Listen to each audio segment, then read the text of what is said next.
Hello, I am Dr. Chloe Farahar and I am an autistic academic. I am a white woman with a shaved head and giant glasses. I'm sitting in my office and I'm joined by my friend and colleague.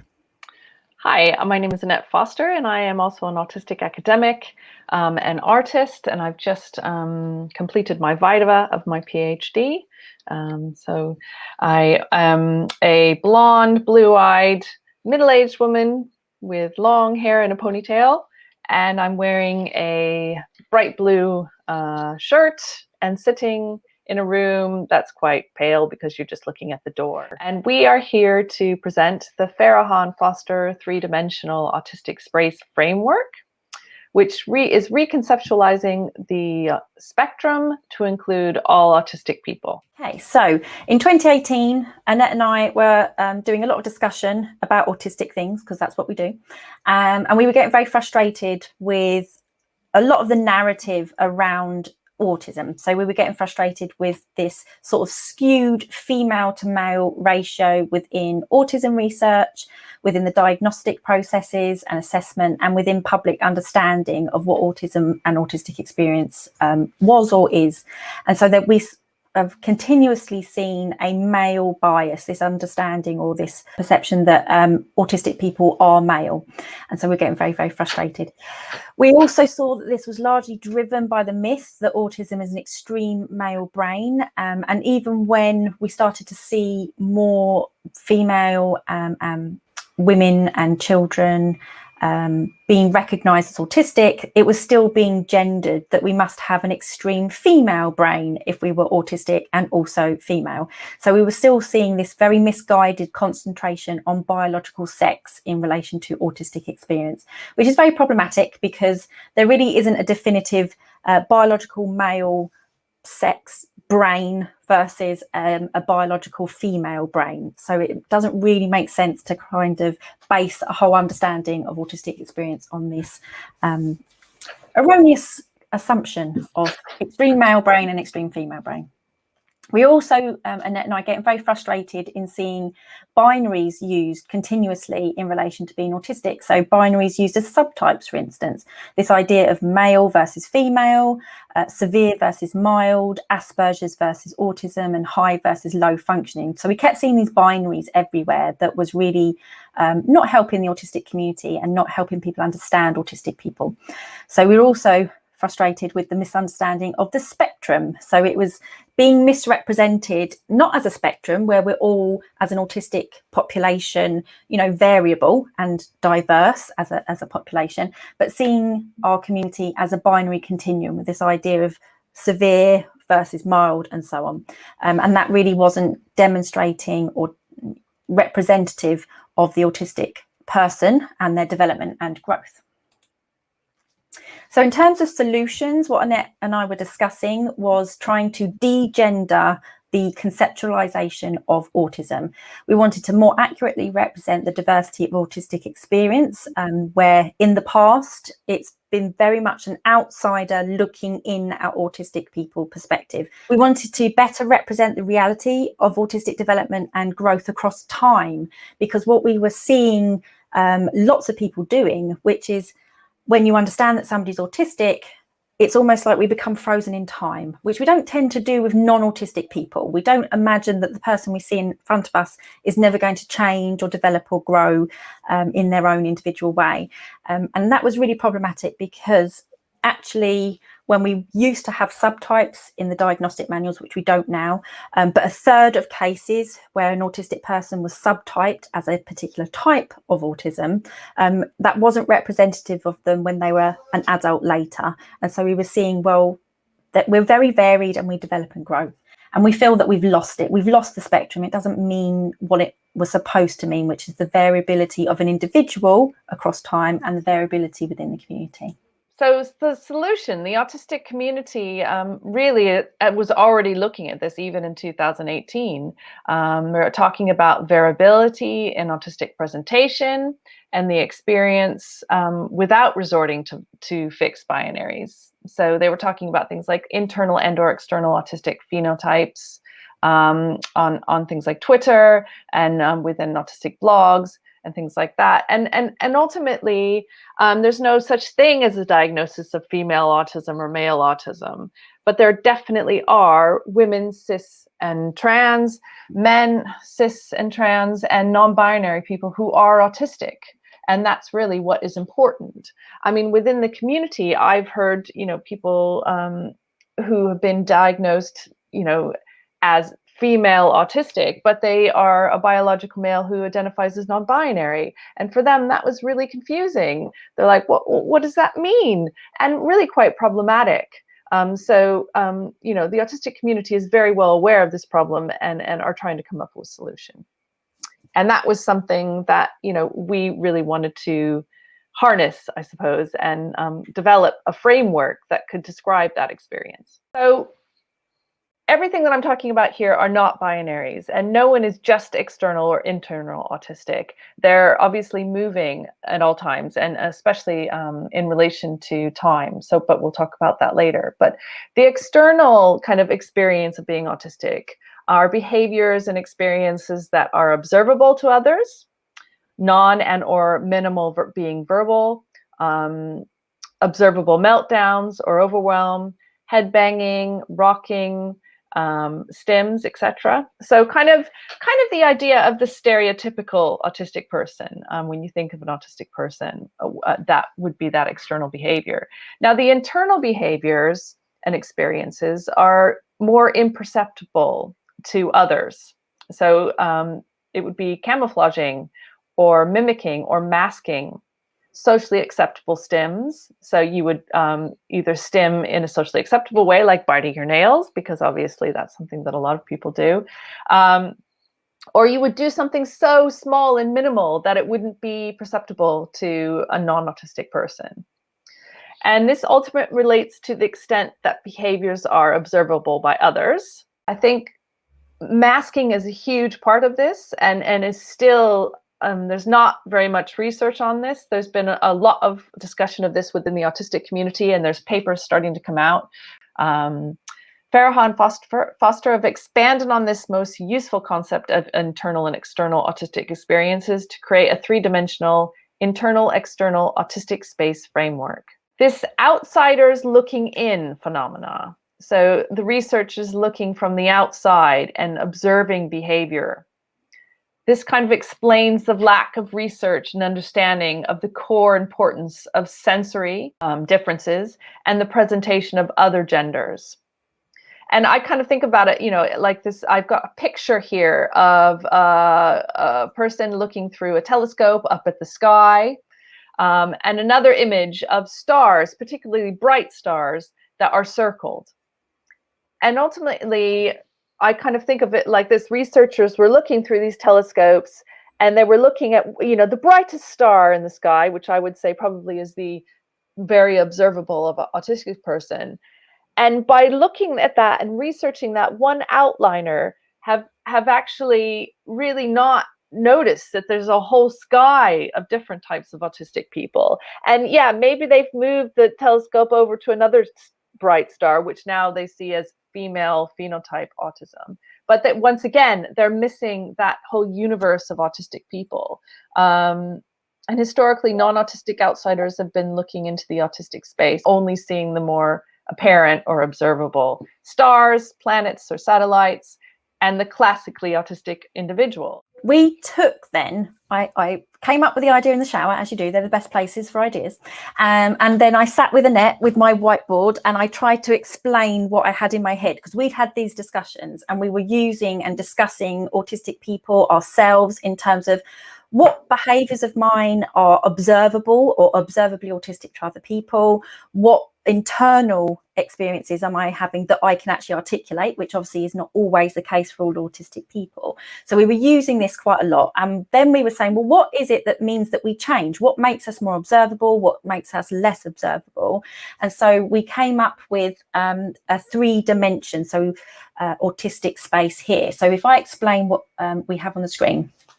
So what we have is 3 axes. So you have observable, one axis, and then you have unobservable, which is another axis, and then we use the third axis of time to represent how autistic people change and why they might be more observably autistic at one time in their life than another.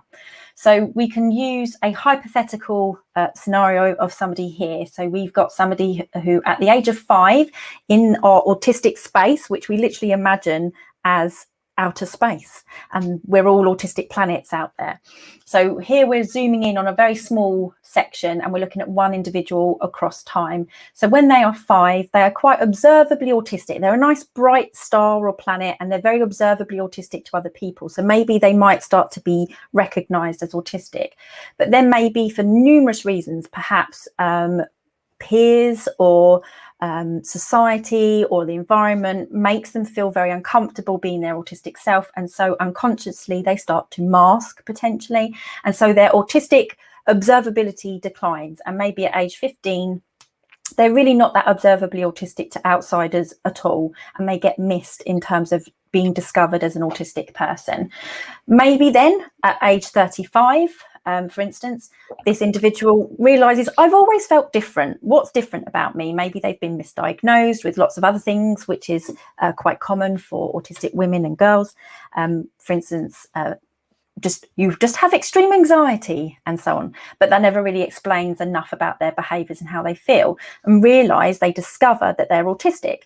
And with that comes, to some extent, some form of demasking, or just allowing yourself to be more authentically autistic.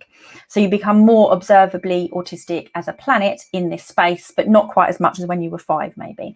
And then maybe when you get to 55, you kind of become even more observably autistic, because at that point you're kind of like, I'm just going to be me. So basically the individual is represented at different points within the space and as different sized planets across time. And we're going to explain how why we decided the third axis of time was the most useful in terms of representing us. But quite clearly, you can see those two axes, observable and unobservable. You can have both. You can be very observably autistic while also having unobservable internal autistic experiences. So we're not creating another false binary in our discussion of this theory or this approach. Yeah, and actually, there's no value judgment on observable or external or internal behavior. I think that's really, really important to say that, and nobody is one or the other. You're kind of, you move through time. And the influencers or influences within the autistic space represent time. And our space allows free movement of only autistic individuals, as if they are unbounded satellites or planets across the different quadrants, more or less internal, external, or a mix of both, which is usually the case. And their movement is fueled by influencers or influences and representations of development, evolution, and change. And these includes quite a lot of really important things that can affect how observably autistic you are, including context, environment and family, your physical or mental well-being, your cultural or society, social norms and pressures within your culture could be different and would make it impossible for you to be very externally autistic without being, in danger sometimes, which would make people mask more. Whether you have support, adequate or inadequate support.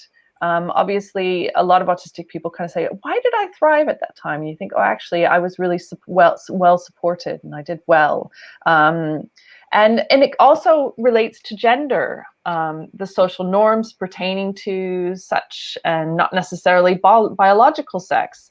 And that could affect the way you are more observable or internal or external. And masking is a huge part of that as well. And I think really needs to be looked into even more in relation to that kind of internal experience of being autistic. The socioeconomical status and also co-occurring experiences. So a lot of autistic people will have a lot of co-occurring experiences as well.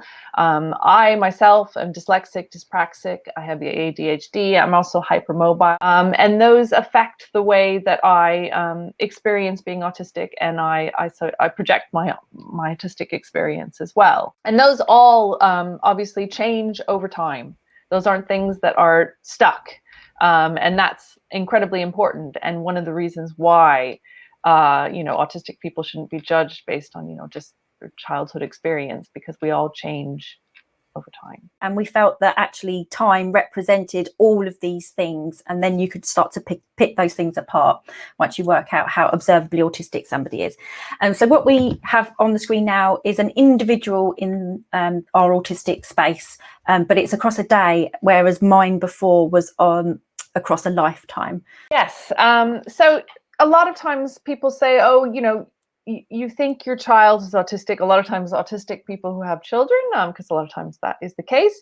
And the teacher might say, well, I don't think that your child is autistic. I don't see any autistic behavior in them. And that was because of, this can change over a single day. This can change, whether you're more observable or less observable can change, very rapidly for an autistic person. So for a child, and this is kind of my experience as well, I had a lot of anxiety before I went to school, to the point where I couldn't even eat anything because I, was sick to my stomach.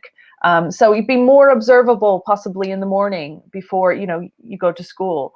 And then you would go to school and you would need to mask your experience, and you might not even know that you're autistic, but that you realize that, the authentic nature of your autisticness is not accepted within that school by the teachers and by the students. So you mask, and which takes a lot of energy, a lot of extreme amount of energy to do that, to kind of mask your autistic experience. And then after school, you can't take it anymore.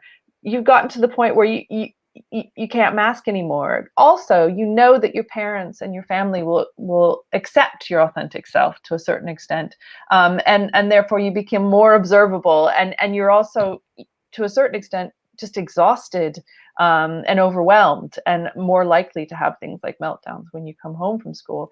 And then obviously in the nighttime, you'd still be yourself because you're accepted by your family, but also in relation to, you might be less observable because you've calmed down a bit, and you're feeling kind of more accepted within your family.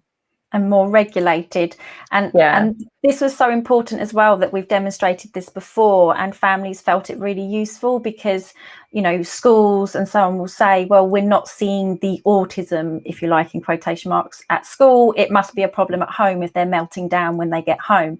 And like Annette's just explained, well, actually, it's more the case that they feel safer. They're not necessarily going to be rejected by their family when they get home, and so they melt down because they can't hold it in anymore, and that's a safe place to do so. So this might help, hopefully, schools understand that you don't always see how autistic we might be. So in terms of the future of what we'd like for our 3-dimensional autistic space framework, we're hoping it might more reliably describe an individual's experiences when they're autistic, and much more so than binary of sex or gender, low or high functioning labels, autism or Asperger's, and so on. We would like to see, can the framework help in developing a more inclusive checklist for identifying undiscovered autistic people, one that does not focus purely on the externally observable autistic experiences? What does it feel like on the inside for you as an autistic person? Can that be part of the checklist? And certainly not focusing on gender. A checklist ought to consider how autistic people change due to influences and influencers. So that checklist should say, how observably autistic, and what is the behaviour like in this setting? What about this setting? What about this setting? And can our framework help the public understand the diversity of the autistic community, so they don't see us in this very binary way, or this very, very narrow stereotype, and to help mitigate that male autism stereotype? We'd also like to gain feedback from people, but also to investigate with people, those who are represented in our autistic space framework, to see if it's valid.